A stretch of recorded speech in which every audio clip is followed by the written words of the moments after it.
Glasgow, Celtic will be there. Hey, everyone. Good to see you. Good morning, good afternoon, good evening. Thanks for joining us here. And thanks to everyone that participated in the poll. We did a little poll. We want to kind of run a bit of consistent scheduling on the channel for the next little while. See how it goes. See how you guys embrace it or not or whatever. We'll see how it all shakes out, of course. But we'll be live for the rest of February, Monday to Friday at 4 o'clock. So be sure to tune into that. Of course, we'll have all the regular kind of programming that we normally have if we do have match reactions or analysis. It could fall on a Saturday or Sunday or whatever, that'll all still happen. But live Monday to Friday, we'll be doing all of our anything that can be in the normal schedule of things. We'll do it at that day and time, live and loud with you, and we'll kind of rock through it. It's good to see you all that are joining in here. And Dora Lavella CSC chinning me on the title error. I did correct it, and I have just outed myself all at once. But thanks for the nudge and the catch on that. When Livingston's always one that I need to double check, by the way, it always gets me. I don't know why, because I type it without the E, and I'm like, yeah, that looks right, and then I'm like, that feels stupid that it looks right, and then I overthink it. And in this case, I've hit the button, so sorry about that, and thanks for the catch. And we're here to preview the game we've got tonight. Now, one thing I've been saying, I think we'll need to look into this. I wonder, can we maybe get some assistance on this, right? When was the last time Celtic lost, or let's say didn't win at home in a midweek fixture in the league? Boom. Because I am fairly certain, and can Google, there we go. Let's see if Google can help us with this. This is I remember hearing this record ages ago, and okay, so we drew on a Tuesday. Oh yeah, okay, so maybe not didn't win. Let's put lost. So that was who proceeded over that game? 14th of January this year, Dundee 3-3. Interesting. 3rd of January. Oh yeah, of course we played Rangers. Was that a midweek? Oh yeah, maybe did technically. No, that was a Saturday. So yeah, I wanted to change that again. But anyway, it's a very long-standing record. That Dundee and Wilfred Nancy thing maybe blotches it a little bit. Last time Celtic lost at home in the midweek fixture in the league. Yeah, there we go. Let's see what that gives us. But I'm pretty sure the whole length of time we have been making content here on this channel, we have won every midweek domestic game that we have had. And I'm pretty sure, yeah, this record goes all the way back to 2019. That was the last time. So that's a 6-year run we're at this point of midweek league matches where, I think excluding that Dundee game, this would have been the last time we didn't win. So it's a big record in that sense. And I was looking back on how we've fared against Livingston this year, because I think we all know Livingston are always going to be generally towards the bottom of the table. But, they're plucky, they fight against us. And when Martindale in the dugout, you never know what to expect from them on occasion. And, they've never really got much out of us ever, but they do sometimes huff and puff, and particularly when they're at home, the banana skin element is up for grabs, isn't it? And I forget, when was it Livingston did give us a problem, like back when they had Lyndon Dykes and stuff like that. Was that Martindale back then? I suppose it must have been. But the first time we played them this season, we beat them 3-0. This was a game all the way back when Brendan Rodgers was in charge. This might feel like a parallel universe to some of you or a bygone era, but this happened earlier this season. And the reason you know it's this year is because Livingston don't have Lamine Yamal playing for them. That's how you know that's the 25-26 season, because Inamura got some minutes in this game where he impressed actually a fair amount of us, I think, didn't he? Bernardo started this game, funnily enough, and look at this, no McGregor in midfield. This must have been one of the only games in recorded history that McGregor didn't play in. But Ben Negren, Shin Yamada starts this one as well. Obviously, that catches his eye. Ben Negren got 2 goals in this one, ended up in a 3-0 win with Johnny Kenny coming off the bench and getting one as well. The last 20 minutes, Daizen Maeda comes on off the bench for the last 31 minutes. And look at that, CCV selected for the bench, maybe, minute managing him and whatever back then. So all well and good. The second time we played them was under Nancy, and we beat them 4-2, which is quite convincing. And wouldn't you know, it's that guy again, Ben Negren, comes up with 2 goals in this game as well. Johnny Kenny again gets in on the action. One of the better performances we've seen for Yang. And I think this was actually a bad call at the time. Is this an error led to goal? I think I tweeted about this at the time, how this was Tierney's error. I couldn't believe it. I was absolutely spitting feathers about it. But I think, anyway, so that's maybe a conversation for another day. But again, we go to their place, we beat them 4-2. This guy, Montano, was quite impressive on the day, wasn't he? He got really a lot of freedom down this side of the pitch, if memory serves me right. And with Sinisalo in goals, Wilfred Nancy in the dugout, considering we still won 4-2, maybe gives you a little bit of hope, a little bit of something coming into this one, because we find ourselves in a bit of a funny situation when it comes to the squad. I swear the St Mirren game didn't happen. What's St Mirren game? Dane Murray with 100. Yeah, a perfect score from Dane Murray. Actually, I kind of, when I was previewing it before coming on, I was like, oh yeah, that's a bit of a talking point in itself. I mentioned obviously Inamura and whatnot as well, but yeah, big great Dane Murray, perfect score on this one, 100 out of 100, and he caught a last man tackle in this one on top of a big kind of defensive performance, huge pass count, funnily enough, and a lot of clearances and such. But yeah, that did catch my eye first time around, but I did miss it there. But we're in a funny kind of place because we kind of have a bit of depth now. We kind of are in an upward trajectory. We kind of are getting the job done. You know, things are moving in a stable direction, you know.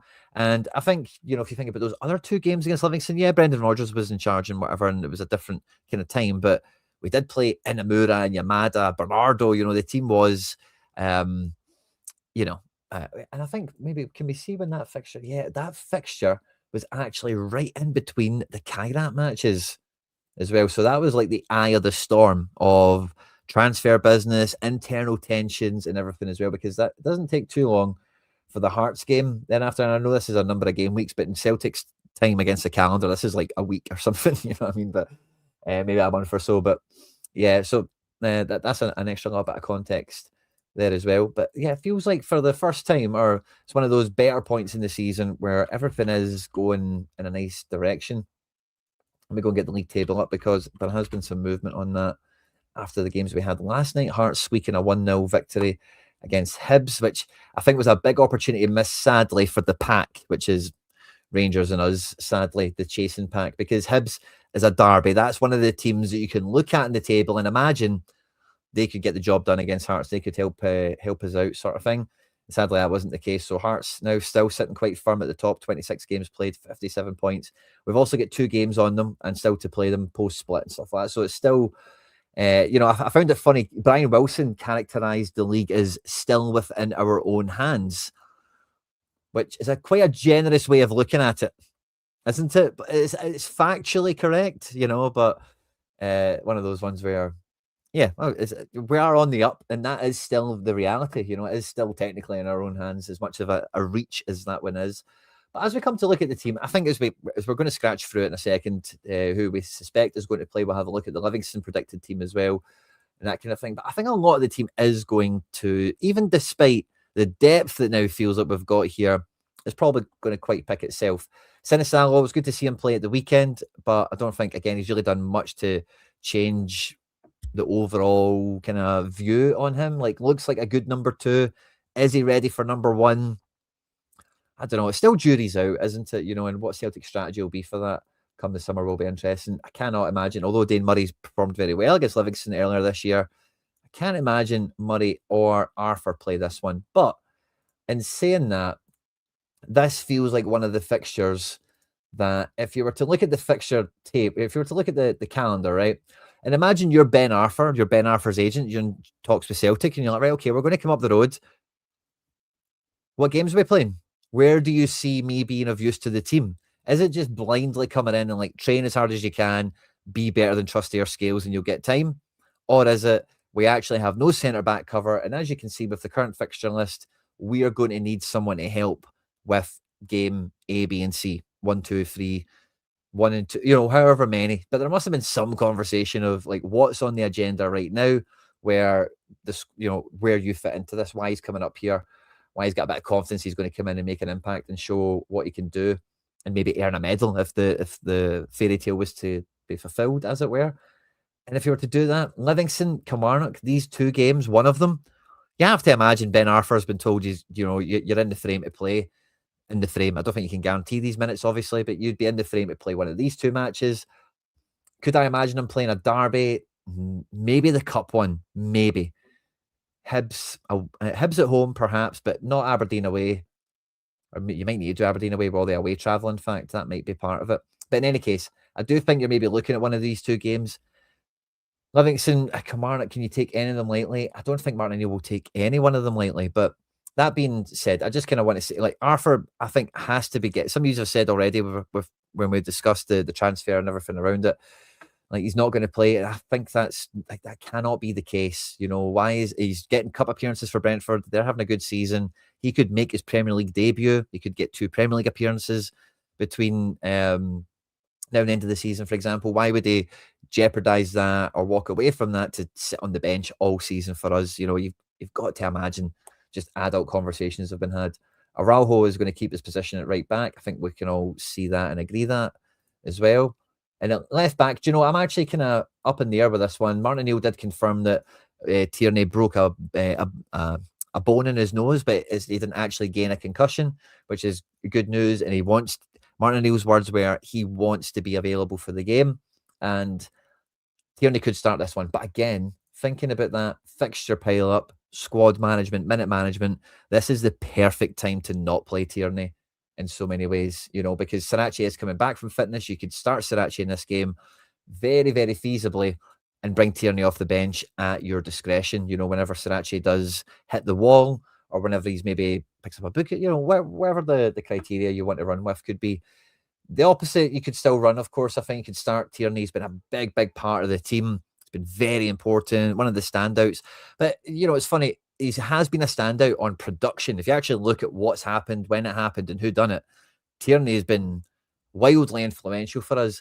And I think as fans, we've all gave him his due as the season's been panning out. Don't get me wrong. But we had early chat in the season for like Liam Scales to be player of the season. We're having mad chat about Yang being maybe Yang is the year of the Yang, isn't it? Never mind Engels kind of stepping up under Martin O'Neill. Never mind Negren, perhaps on course to surpass Matt O'Reilly peak season at Celtic, you know. And Tierney, he's just never really been in that framed conversation, has he yet? So I get Martin O'Neill might put, you know, if we can get the first hour out of Tierney and stick to the plan with Sirachi, maybe you bring him on for the last 30, start him at Kelly, and then Tierney's even fresher for Stuttgart next week or whatever it might be, then that could feasibly happen as well. So I do think the left back is like a genuine coin toss because both of them are not really completely fit, and there's great justification to play to play either one of them. And let me know. That'll be the first poll that I'll run on this one. Who do you play? Who's left back? Left back tonight. Left back tonight. KT or Sirachi? Let me know who you think it's going to be. I personally think he's going to go Sirachi. I think he's quite clever with his words, O'Neill, and he said Tierney wants to be, included in whatever. I could just see Tierney finishing the game rather than starting it. Against Livingston, I think we've seen with where they are on the table, again, just to kind of refresh you on their situation specifically, since we were only looking at ourselves before. They have just, I don't want to say Martindale's been sacked or whatever, but he's been moved upstairs, and Marvin Bartley has now been moved into the dugout. Marvin Bartley, of course, former Hibs player, may have played for Livingston, there's a few other teams as well, but most kind of notably like a Clyde One Super Scoreboard regular. And you know, whenever I've heard Big Marv on the radio, he's normally a good listen. But one thing you will know if you've ever heard Big Marv on the radio is he's not a fan of Yang, you know, and not to encourage any degenerate behaviour or anything like that, but if someone was going to serendipitously score tonight or run the match or be the headline maker, you've got to think Yang is going to be front and centre. I'm kind of getting ahead of myself a little bit here. So I think even though Tierney's been a fulcrum of the team, it's very clear that Sirachi is not a passenger. You know, Sirachi is very much an active contributor, and we can all really see dead quickly what you're going to get from him if and when he starts and when he gets minutes, that sort of thing. So starting with him against a team like Livy, again, I don't think there's really any question mark. Yang hat-trick is a shout from the chat. He's not done anything that prolific this season in that way, like a hat-trick or a bag of assists or something. I think Yang's season, if we just have a wee quick glance over it, again, this won't include cup competition, so I might forget something or not have something here. But yeah, it's been kind of one and done for Yang. He'll get a goal. He's not really get many assists actually this season. Oh yeah, that game against St Mirren, March 25. Yeah, so that was last season off the bench. the game of the Yang. Do you remember this little patch he had the back end of last year around the bar? Because he played well. Yeah, assist against Munich at home. Yeah. But yeah, he's not had one of those games where he pops, you know. Yeah, that could be serendipitous. I also think Negren, he scored 2 both times he's played Livy. You know what I mean? That feels like a decent Negren's going to cook this one. And I think the fullbacks, Araujo, we've been asking a lot of on the channel here to be more attacking. We spoke about it in the breakdown to the game at the weekend where we actually seen Araujo open up a lot more, actually get into the final third more prominently, swinging some balls in. He loves playing balls from deep. And I think strikers, you're always... so one of the consistent things you hear from any type of striker that does punditry work is you want the ball in early. You don't want defenders getting the measure. Every margin against a defender a striker's going to take, you know, where you can catch them off balance, where your first touch can maybe buy you a few yards on them, all sorts of stuff, you know. And Araujo lives that life, you know. And it's funny because I've been MLS, the new season of that is coming around quite soon. Oh, by the way, not put Oxlade-Chamberlain onto this. Yeah, apologies, Ox, if you're watching. I know this is probably up on the canteen in Lennoxtown now, isn't it?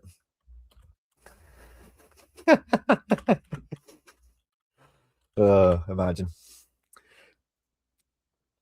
We'll leave him here on screen as well. We'll get to the midfield in a moment.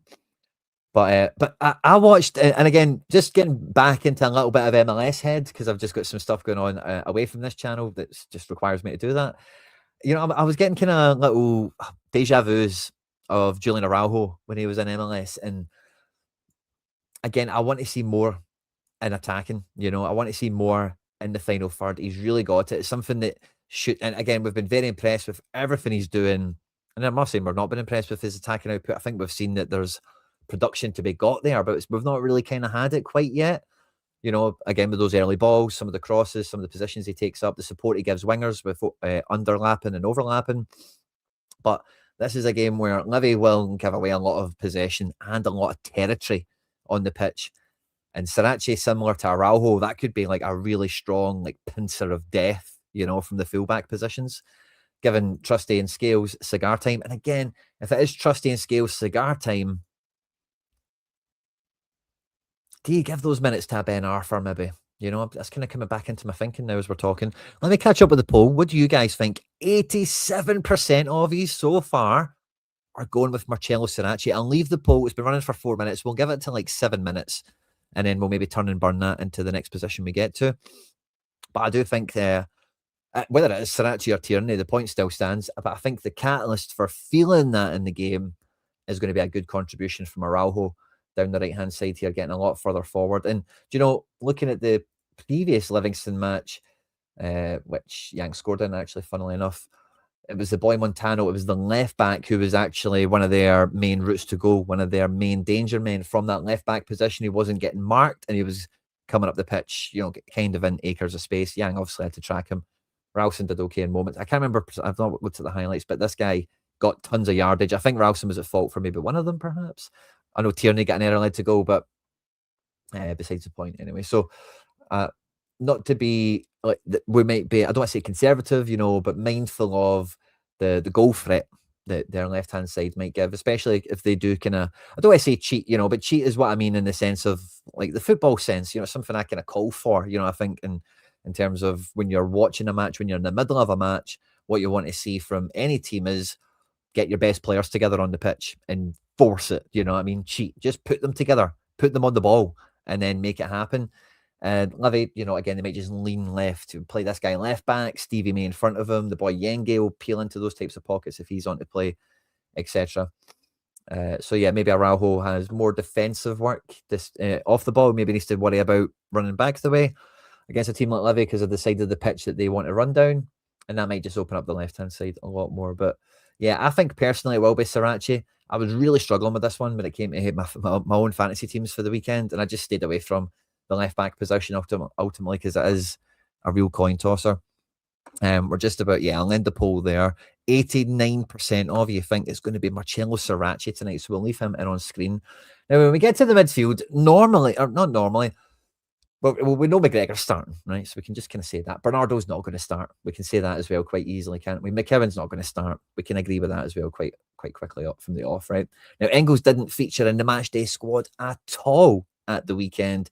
Engels under Martin O'Neill has got a couple of inches taller. His shoulders go back a bit further. You know, he's a bit more confident. He's been a lot more effective. He's played his best football in a Celtic shirt in recent times, particularly, namely, under Martin O'Neill.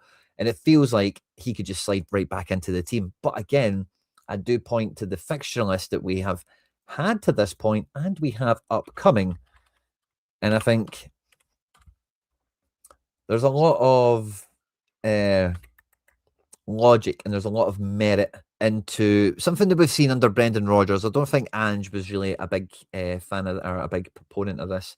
This is Arnie Engels' tail of the tape. He's basically started every game, with the exception of 2 there, all the way back to November, you know. So since the back end of November, I think it was that maybe when Rodgers left, he's been basically in the team every week, without exception. So a player that, again, could maybe, I know he's had a bit of a break at the weekend with the cup game, but with then Kelly at the weekend and then Stuttgart, you know, again, do you maybe just keep him on ice a little bit more and then start him at Kelly, start him at Stuttgart? Again, equally, you could play the team that's going to play Stuttgart against Levy tonight, totally change a lot of it for Kelly at the weekend, and then swap it back around for Stuttgart, swap it back around for Hibs. You know, it could be a little bit of that for players like Arnie Engels in particular. The defence we've kind of spoke about already, and I'm not going to rehash that again. But with Engels, that kind of plan, that kind of dynamic could be in play, because I do feel that that's some sort of consideration you would take as Sean Maloney, Martin O'Neill, whoever, in the squad management for even a Rio Hatate in this fixture as well. Because again, I don't think we can look at the midfielders we've got right now and take them for granted, in the sense of play them till, you know, just start the best ones in the game, wait till they kind of hit the wall, make the subs. I think you need to be a bit more proactive with just the amount of away games we have, as well as the fixture pile up. That, again, I've been saying this for the last couple of weeks, but, you know, we've played 40 games this season now. Hearts will play 40 by the end of the season. You know, it's going to be, and I think one of you guys in the comment section came in and said by the end of the season, we'll have played 57 or 59 games, everything being well and good the way you would want it to go. So to do, you know, to fulfill that with the squad, Martin O'Neill's got a lot of quotes and made a lot of mention to the fact that you just can't expect that of a limited amount of players. You need more players to carry that burden, just point in fact. So again, Livy could be a very easy game to not start an Negren, to not start maybe even an Engels. And could you start an Ox? Could you start a Rio Hatate? You know, could the midfield be totally different? Because these are the guys, Negren and Engels in particular, have got lots of minutes, and we know McGregor's obviously not going to sit any minutes out. You know, so that's an interesting one. Now, personally, I don't think that's going to happen. I actually think, in terms of the midfield, the kind of point I've mentioned there is probably what we're going to see, but in reverse. I think we're going to see Negren and Engels probably start tonight, and then we might see a bit of rotation come at the weekend, with it being away to Killie, different surface, different animal in terms of an opponent, and yeah, maybe there's a bit of a change on personnel across a few positions going into that game.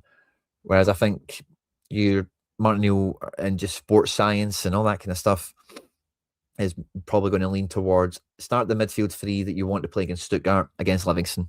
So you go with this, and then at the weekend you could start Ox and give him the first half, 50 minutes, and then bring Engels on. Same with Hatate, and bring Negren on, and still give them significant minutes. Make sure we win the game. And yeah, and just optimize the squad to that sense. So I actually think this will be the midfield. But let me ask you guys. Well, I'll ask you about mid. I'll wait for the wing, right? The wing's the next poll I'll do with you, because I think the wing is probably the most interesting one coming into this. Because again, similar to Arnie Engels, Daisen Maeda also did not feature in the matchday squad at the weekend. And Daisen Maeda has been carrying a lot of water. Daisen Maeda has been burning the candle at both ends. He has been Duracell bunnying his face off this season. He has been ever present when fit and available. He's played in all sorts of positions on the left and on the right. And this is the beginning of the season here, St Mirren. So again, he missed 3 games there through injury. Again, cup games aren't on this. It's just European games in the league. But again, he's played basically every game this season, significant minutes throughout as well. The rest will have done him the world of good. Livy, do you need him back in? has Tuneke done enough? I think there's a strong argument to say Tuneke on merit plays left wing. So let me ask you that. The left side is maybe the topic, isn't it? Seb the Reb or Dyson Sama? Who do you think comes into here? Because I think now finally we don't need to think about Dyson through the middle. Just as a kind of headache situation. We don't need to worry about that. And Dyson against a team like Livy, who will be captain as a second forward, which essentially is what he becomes against these teams that give you the whole pitch to play on, is effective. Could be playing off of nice players to be playing off of second balls with and scraps and stuff and rebounds and cutbacks and such. And could be very effective. We could get a really good tune out of him, particularly with him not playing at the weekend. And again, you then go back into that mindset we had with the midfield of, do you maybe play the guys at Livy that you want to play against Stuttgart and maybe kind of manage it that way? So it's maybe not quite as black and white as Tuneki's earned the shirt, give him it. Maybe there's a little bit more. Do you want to prime Tuneki to maybe come into the Stuttgart game and try and give you something? Knowing that Dyson's is a great option off the bench even in that case. So I think this is a really tough one. I'm really excited and interested to see what your guys are thinking and feeling in the live chat. Vote away in the poll.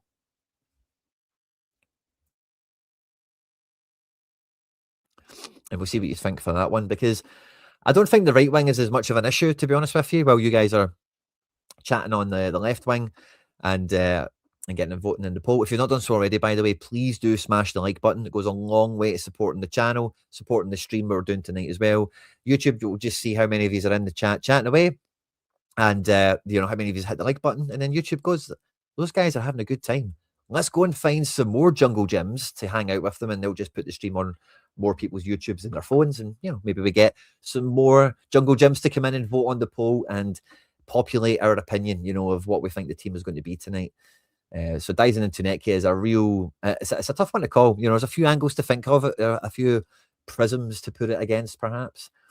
And yeah, I'll catch up with your thoughts and feelings on it, as well as seeing the reflection on the poll in a second. But I don't think you're going to see James Forrest starting any more games this season, now that we've got Mvuka in town. Now, I was quite frank about Mvuka in my post-match breakdown, and I really stand by all of it. I really do hope Martin Neal spoke about it as well, and is kind of forgiving of the guy and stuff, which is fine. But again, I think, what they say in public and how they feel privately is probably two different things in this one. Yang did play well on the left, but I think what you've seen from that is he is thriving on the right now. He enjoys being able to cross with his good foot in these types of zones. He's happy to meet the ball at the back post with his right foot from this type of angle and situation and whatever. He's no shy to get his head on the ball either. If the ball is predominantly going down the left, which is what we do, whether Yang's on the left or not, we are very left-leaning, down to obviously Sriracha if he's playing, but mainly Tierney this season and previously before, like Dyson and even Greg Taylor. We've been quite left-dominant for a while. So Yang's kind of grown accustomed to that. And I think against Livy, I don't think you can start Mvuka after the performance he made against Dundee at the weekend. I think if anything, you're going to bring this guy into the game later on when maybe the opposition are on the ropes a little bit. Maybe the game's done and dusted. They've given up the ghost and he can get an easy win, in the sense of he can come onto the pitch, be effective, make something happen and get some easy confidence to kind of build on and erase the debut memory, as it were. But I don't think he's going to, I don't think you can start him in this one off the back of the way he performed against Dundee and knowing how good Yang has been. Yang, again, does he come into the category of a guy that's, I don't want to say burning the candle at both ends the way Dyson has been, but again, what, since when did Martin Neal come in here? After the Hearts game. So yeah, he's pretty much played every game ever since Brendan left. Not quite as regular when Brendan was around. Regular sub, but not often. Yeah, I don't think Yang's carrying that much in his legs where you need to worry about him. But we do need to be mindful of the fact that we've broke enough players, So I think, yeah, Yang's a kind of stick on. It's really the left-hand side. Let's see what the poll says. Seb the Reb is on 81%. Wow, he is dominating the poll. And I think that's on merit, isn't it? Because, since we signed him, he's been very clearly labelled by me, and I think everyone else for that matter, as being in the Marco Tellio, the Louis Palma, the Nicholas Kuhn, the Jota, the category of Celtic have found a random winger that looks like he can dribble and do a bit, and we're going to bring him in and cross our fingers that he can get better than how we found him. And I think I've been quite consistent that he has started better than anyone else we've had. He's had the best start, and even though he's had a bit of a dip this season in terms of, like, he kind of started well because we had nobody that could dribble in the team. That was before really the emergence of Yang, wasn't it? But we had nobody that could take a man on. We had nobody that could dribble, and we kind of really relied upon him quite quickly from when he arrived in. From Partick Thistle game isn't on this, obviously. And then, yeah, kind of went a bit flat. Some of these sub appearances didn't really do too much. Looked okay in Europe when I reflected on the highlights and such as well. But I think he made the best start. He's had maybe the shortest little dip, and let's see this kind of upward trajectory he's on, how high he can push that and how long he can maintain it. But he's been the best fixer-upper, diamond in the rough winger that I think we've picked up in the last 5 years in terms of, like, from when they've started at zero and kind of moving up in that sense. So long may that continue. Do you play him against Livy, rest him at the weekend, play him against Stuttgart? Do you play him in all 3 games? You know, there's a bit of a conversation to be had about the rise of Tuneki. But the one thing it does is it gives Dyson a big, big taste of deja vu from when it was Dyson, Jota and Abada. And Dyson was not guaranteed to play every week and was not at the, you know, really in a full rhythm and a groove. Is that maybe where he finds himself in more ways than one again? But yeah, I'll let the poll run for 1 more minute. Seb the Reb is dominating on 82%. Who do you think plays left wing tonight? And let me catch up with a bit of the chat because there's a bunch he's in here. The board have badly let down Maeda. Maeda is learning German. Yeah. Unfair comparison. Is that for me or for some of the chat? Good to see his all fist bumps on arrival. Love to see it. Quinny, you look like an East European gangster. Yeah, well, I couldn't. I don't know. I was just kind of, I don't want to say lazy or comfy. I just didn't want. I don't want to take my cozy jumper off. I didn't want to come on without wearing colours tonight because it's a match day. So, yeah, sorry about that. Noted. I'll put. What's the package you use for the stats? So these stats come from CeltsAreHere. CeltsAreHere is a global fantasy football game where you kind of play it with football cards and stuff like that. You can play for money, you can play it for free. It's really up to you, but it's what I kind of do, for lack of a better expression. Let's just call it full time. I'm kind of outsider talking about Celtic and hanging out with you guys here. This is all covered on Opta statistics. The scoring matrix metric goes from 0 to 100, and honestly, I don't think there's a better rating system in football in terms of, like, any rating you see for players. Like, it's not perfect, it's not the be all and end all, it's not gospel, but it's pretty fucking good for IDing players that are good. It really focuses on positive actions, so you kind of get a sense of, even if a guy hasn't, like, scored hundreds of goals, they've maybe been, like, wildly effective in the match. It really shows that up well. But yeah, so this is it's just a website. You can just go and look at it. You don't even need to do anything with it. So yeah, to compare Tuneki to the dancer, to Jota, well, he is in that category, you know, because Jota, you know, yeah, Jota probably had the best everything. He had the best start, and I think he had a kind of slow start, but it wasn't unremarkable. I think he was still, like, getting a wee goal and an assist here or there, and the team was in a really different state as well, wasn't it? But no, I actually take that back. I think Jota has been the best from start to finish situation. Tuneki's second for me, I think, for how well he started and maintained. Let's see how it goes. And yeah, we'll end the poll there. 82% of you are going with Seb the Reb to start on left wing tonight, and I concur. I do agree with you. Now, the striker is a really interesting one. We did not get Iheanacho in the matchday squad again at the weekend. Is that with a view very similar to what we've discussed already with Dyson and with Engels, that it's a rest and he's going to be brought back into the squad? Maybe a bit more akin to Sriracha. His minutes are very much being managed in the club now, thankfully, that there's depth and options. Maybe don't need to take any unnecessary risk. I think you have to. I will be shocked if Iheanacho is not in the squad. Little Easter egg, maybe some of you have noticed this already, but we've not had Balikwisha on the board tonight. That's the first time this season I've just taken him away beforehand, because I do think with him not being included in the Europa squad, his Celtic career's done. He is the enigma of the season, and there's no point even thinking about it at this point anymore. No harm to him, but it's all. I think that's going to be all she wrote. Balikwish is not. He's not even going to make the bench. Rubber duck. I don't see that happening. Haksabanovic was better than both of them.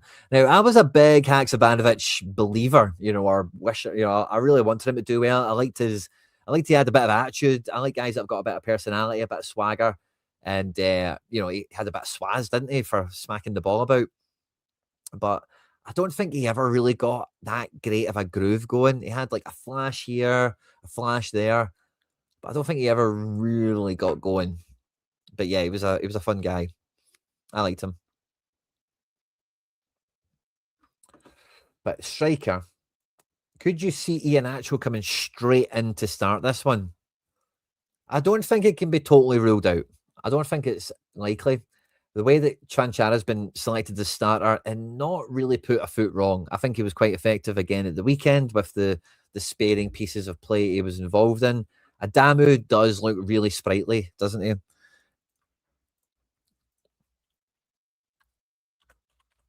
Striker tonight.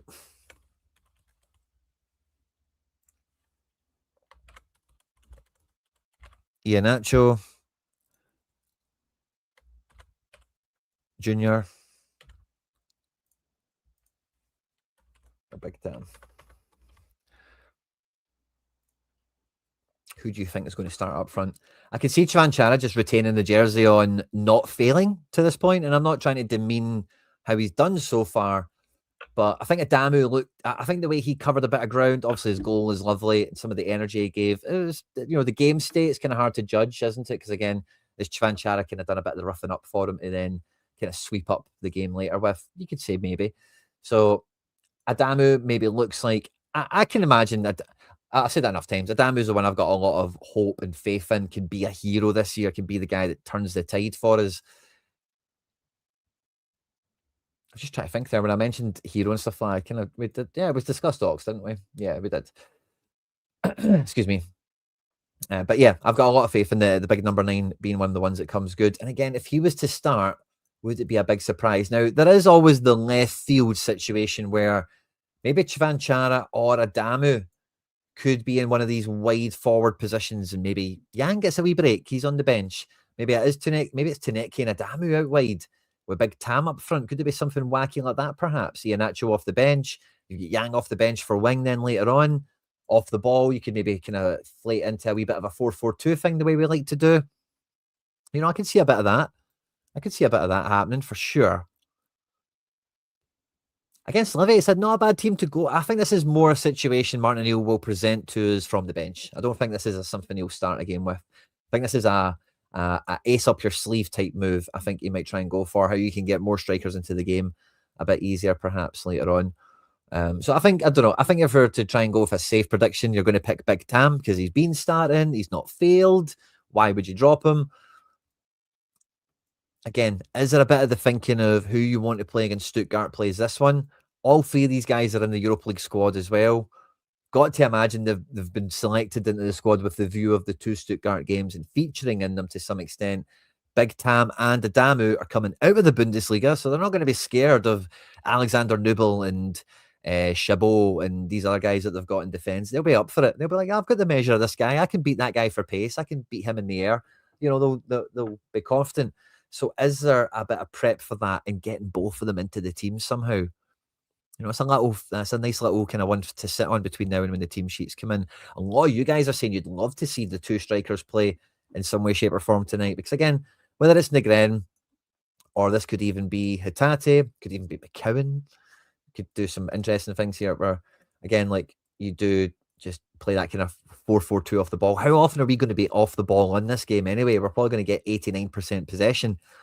And I wouldn't rule it out because we do have 2 up top off the ball.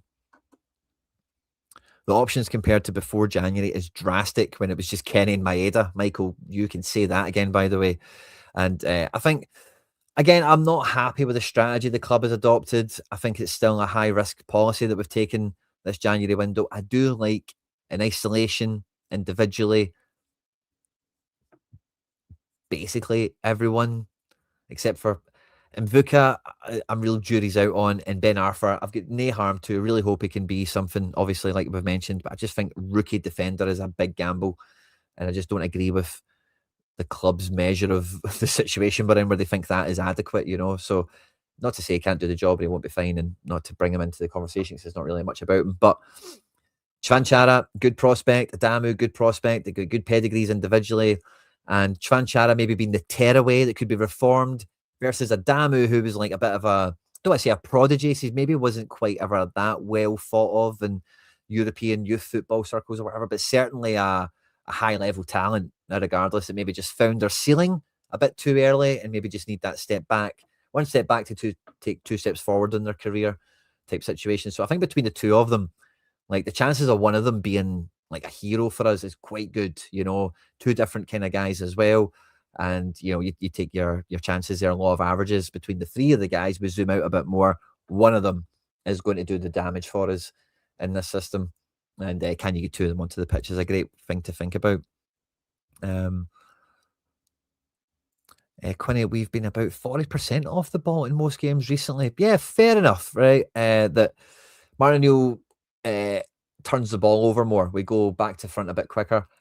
I just don't think, like, again, let's look at it a bit closer. Like, who have we been playing recently? Martindale's return game was Nancy get sacked the Derby game, didn't he?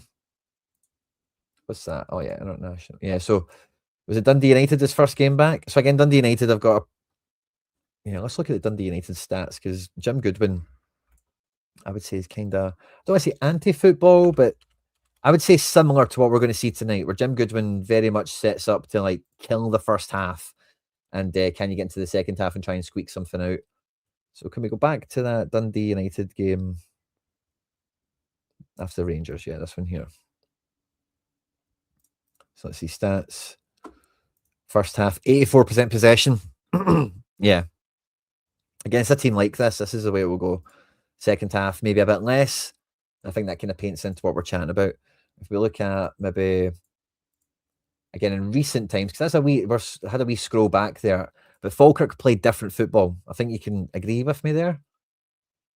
First half possession, not as much. You're totally right. And I think that's something that's been spoken about, maybe by Alan Morrison, Huddle Breakdown, or maybe some other places, but we aren't quite dominating the ball as much. I've kind of seen it and felt it in my own match breakdowns and such. It's not, I don't think Hearts and such are really good comparables. Yeah, there's not really, we've not really played in our team that's like Livy. Let's look at Dundee in the Cup. Will we have these statistics? Hopefully we do. Yeah, possession 50-50. Interesting. Suppose they weren't quite as defensive as I would say a Dundee United or expect a Livingston to be. Yeah, Congreve and such, they kind of pressed up a bit. Hamilton wins the ball. Yeah, I suppose. Yeah, it wasn't quite a Dundee United. So that's kind of the way I think of it. I think this game is a bit more like Dundee United than Falkirk or Dundee, personally. Watched the Napoli defenders last night. 2-touch pass, not 5 or 6 in pass. Yeah, I think that's the main difference when you go up levels is the speed and the intensity. Because again, when you see those balls, when they're passing them, big distance, high accuracy, and very little error in technique. It's just pure precision. And that's, I think, when you go and watch, and I know like Celtic fans, it's maybe one of these things is maybe just not an easy thing to do in life in general and whatever, and being in Scotland or whatever, but the Premier League is only down the road. And I do recommend, like, if you can ever go to live football in the big 5 leagues, if you ever do holiday on the continent and stuff like that, if you can go to these games, like, you really do, when you're there in person, you really get a grasp quickly of what Rodgers is talking about.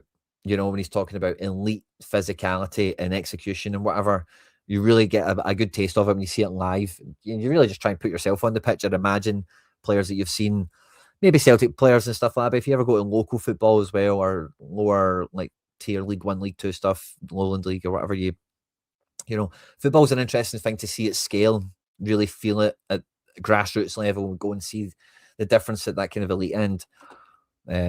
So yeah, that's the sort of level, again, just to have a sideways conversation, to get guys that do that, they cost more than £6 million most of the time, and whatever. That's a conversation perhaps for another day.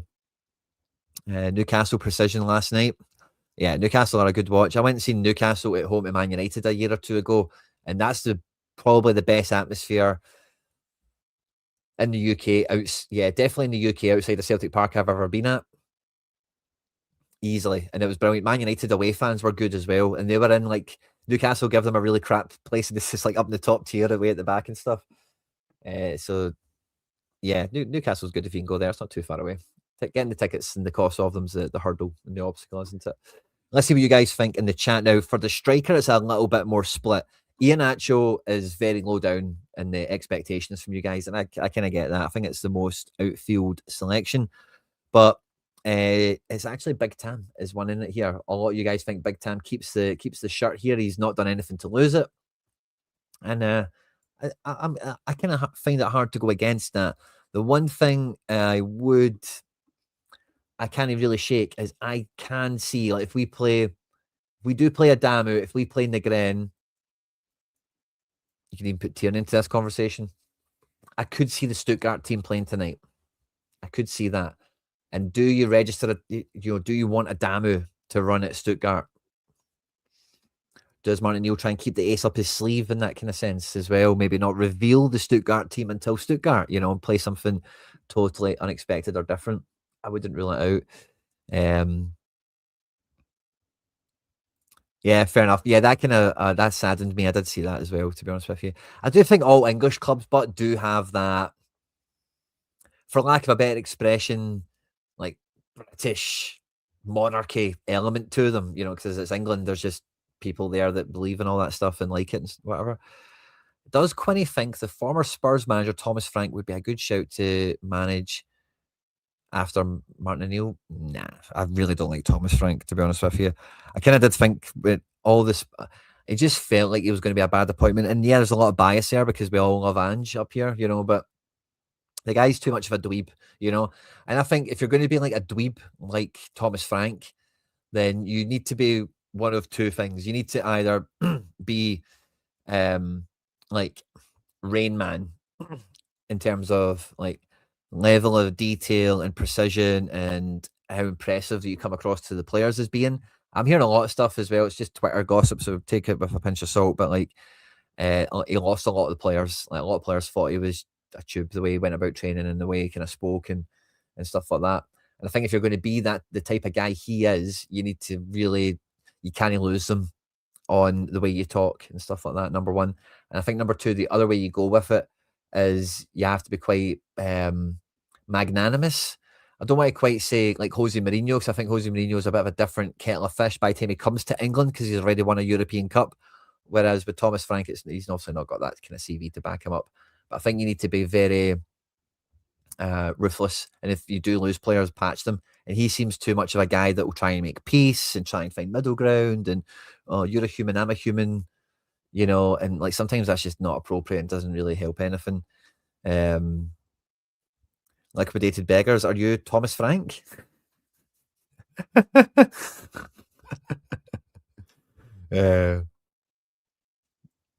Yeah, but yeah, I think that's the best way of putting it. He's just like, can you imagine working for a guy like that?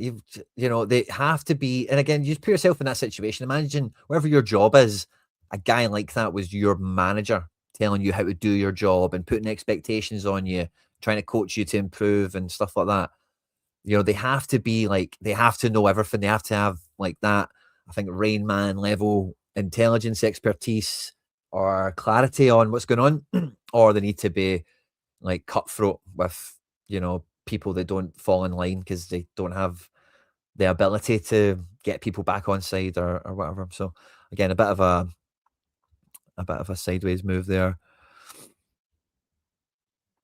Finally, a bench looking strong, and the bench does look strong. If we try and clean this up a little bit, who do we think will be on the bench? Surely it's going to be Arthur over Murray, since he's come in on loan. Wow, it's kind of hard to pick the bench. How many do we actually get permitted for the bench? Is it like 9 or 7? Results. And let's look at the last league match. Falkirk. I think they're just changing rules again where we can make benches bigger again. We had on the bench 1, 2, 3, 4, 5. 6, 7, 8, 9. Yeah, it's 9 we're up to.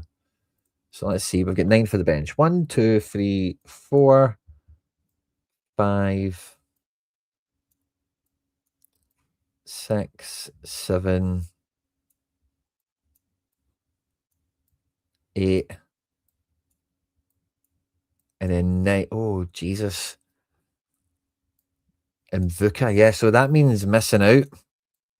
Yeah, man. It's kind of, wow. Yeah, Iheanacho might not make the team. If we bring Tierney or Sriracha, whoever you think's going to play, Dyson, Donovan. I think you could take Donovan probably out of the equation. But again, then are you going to even bring these guys on? You get Rio and Ox for 2 midfield spots. You've got Dyson for a wing position, and Vuka for a wing position, Adamu for striker. Drop Rio from the bench for McKeown. Ooh, big show, by the way. Wouldn't rule it out.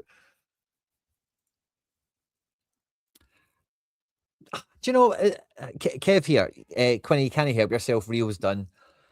I don't know. I think I've seen a different type of. I don't know if you caught the breakdown the other day, Kev. I think he's kind of in. I'll show you I can be in the Gren mode at the weekend, and that's why I think we've seen a different kind of performance from him in terms of the lack or the whatever of tracking back or the difference in his kind of pitch coverage, for lack of a better expression. But honestly, I was, a game came on my timeline on YouTube the other day, and it was a Celtic Rangers game about a year ago, maybe 2 years ago, and it was a 2-2 draw, and Dyson was electric in it, like electric. He was onto stuff. I can't even remember the game or who was in Rangers manager or anything like that, but it was a 2-2 draw. Dyson was very effective in it. And when I seen that, I remember just thinking about how bad he was against Dundee or Fault, whatever game was, or I was just highlighting how off the ball he was. And I thought, that's crazy. And I was like, I wonder how good Hitate's highlight reel is going to look when he leaves. And it's one of these things where time kind of heals all wounds, doesn't it? Is the expression, as I think how it goes. And we all know distance makes the heart grow fonder. That's another one, isn't it? And we all know that, yeah, like when guys leave, you forget all the bad stuff, you remember all the good stuff. That's the deal that we all make, and we're all signed up for it. But with Hitate, like when you're in it now, and he has been off it, and he's not quite been, he's never hit that O'Reilly stage, and the Gren's maybe even surpassing the best Hitate season ever. It then does kind of put into focus a little bit, like, the shortcomings and where he's maybe lacking. But I think the first Martin O'Neill Intramera, we got the best football we've seen out of Hitate in a while. We're now getting that out of different players, and Hitate's maybe found himself pushed to the side. He has been linked to Palmeiras as well, and I think there's something in that to the extent of, I think his agent will be like, he's leaving in the summer. He's leaving at the next decent opportunity, and I don't think that's like the player like, oh, we should all kind of be washing our hands for Tate. It's just everyone has said it at this point. He's just maybe been here too long now. He needs to move on. We need to move on. It's just that organic kind of situation, but I don't think he's done. And again, he's a player that will be missed when he's gone. He's quite distinct in what he does. The press support he gives in attack, the recovery stuff he does, how good he is in tight spaces. Now, he isn't impeccable.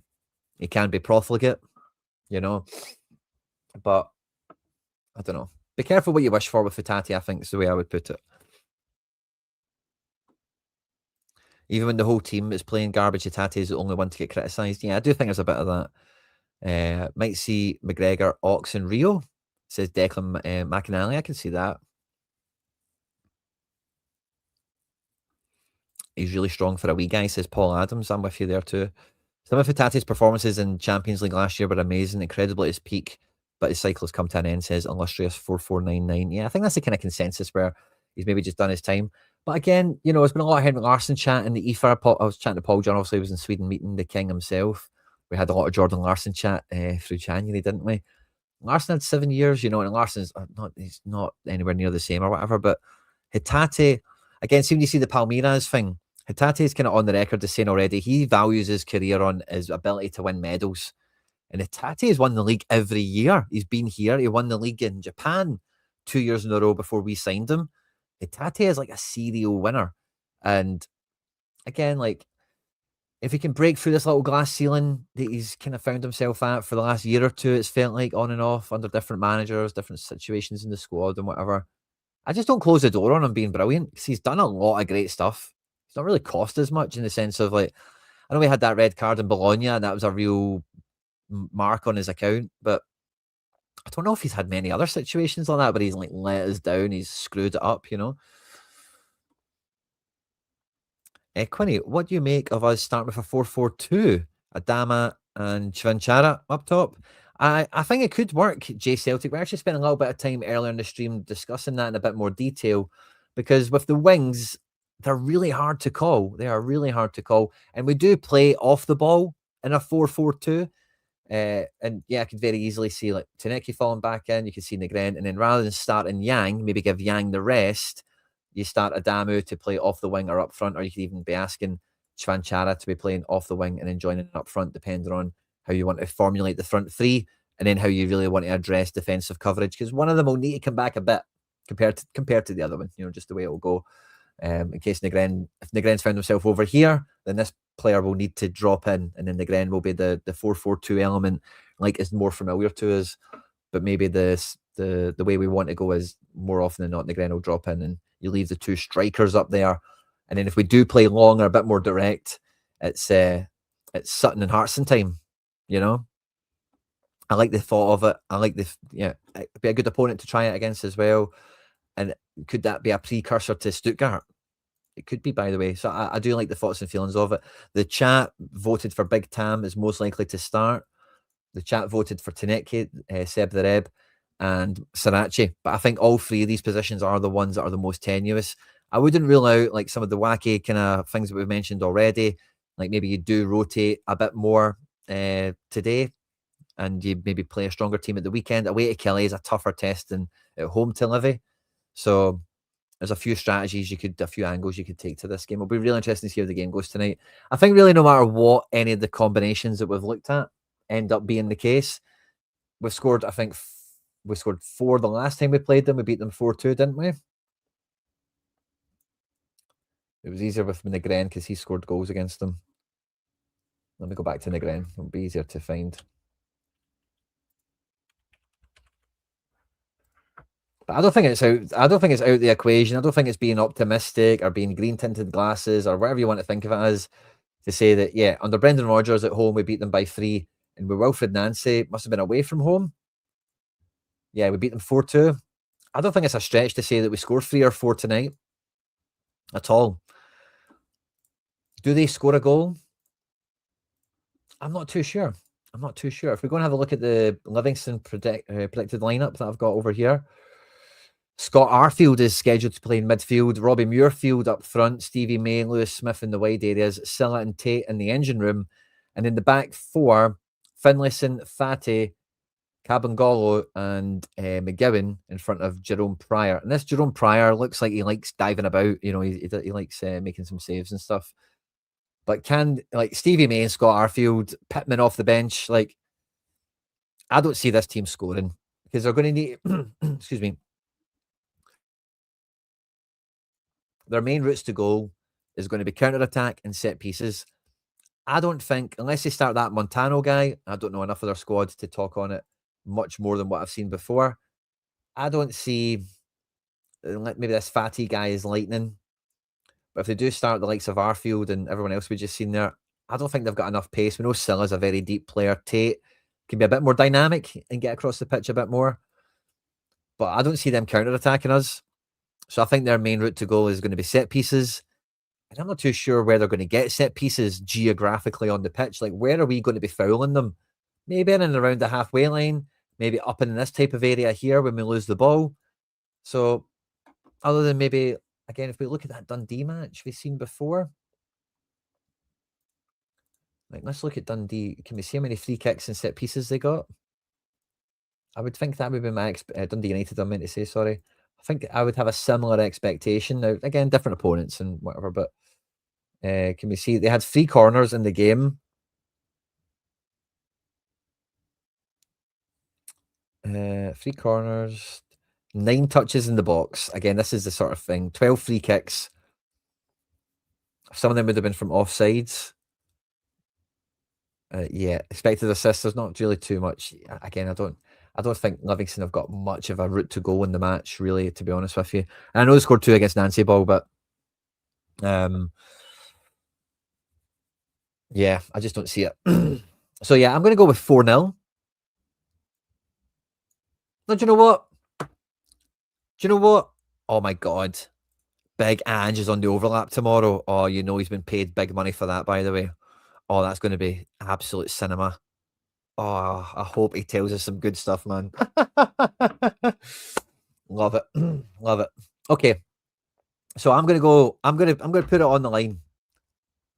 6-0 to the Hoops. Ben de Gren, if he starts, he gets 2 more goals. If he doesn't start, if we get this type of team, 6-0. If we get a wee bit of the Hitate starts this, who else was kind of on the bubble there for like, they could maybe be involved in it. Arthur, you know, if we do that mix-up type of stuff that we spoke about, I'll revert to 4-0. But if we start with a team that looks like this, Tuneke, Negren, Yangs, Engels, all that kind of thing, I'm going to go with 6. Negren's got 2 in him. I think we've got goals from the bench. I think Ox is coming off the bench and doing something on debut. I just don't see how he doesn't, you know, shoots and crosses, left foot, right foot. He's going to come onto the game, and Celtic Park should be a good crowd tonight after the boycott. Should be in good song as well, you'd think, to support Martin and the boys. Midweek under the floodlights. We have not, we failed to win on one occasion with a draw under Nancy, but since then, we had to go all the way back to 2019 was the last time that Celtic at home in the league lost. Let's ask it again.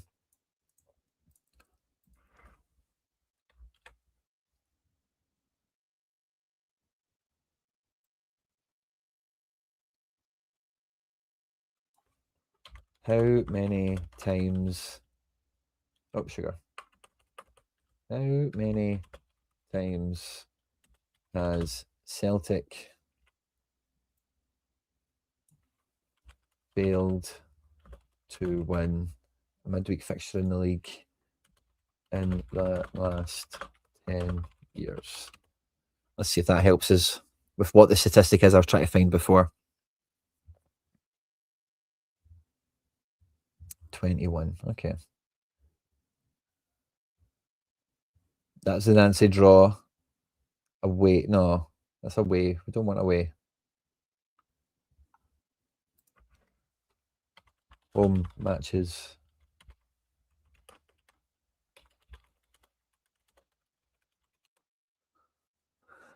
Oh, Joe Allen coming in with a 7-0.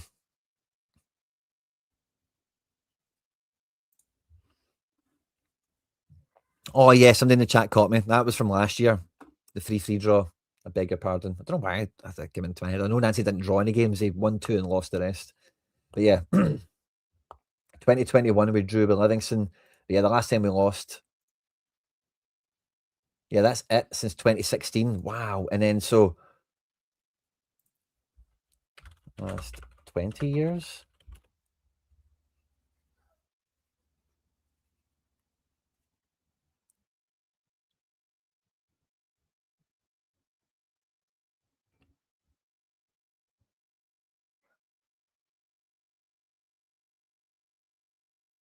It's not bad, by the way. Home in the league, we've got a great one. Anyway, I'm not going to decipher what the actual statistic is of all that. You guys can do it if you really want to.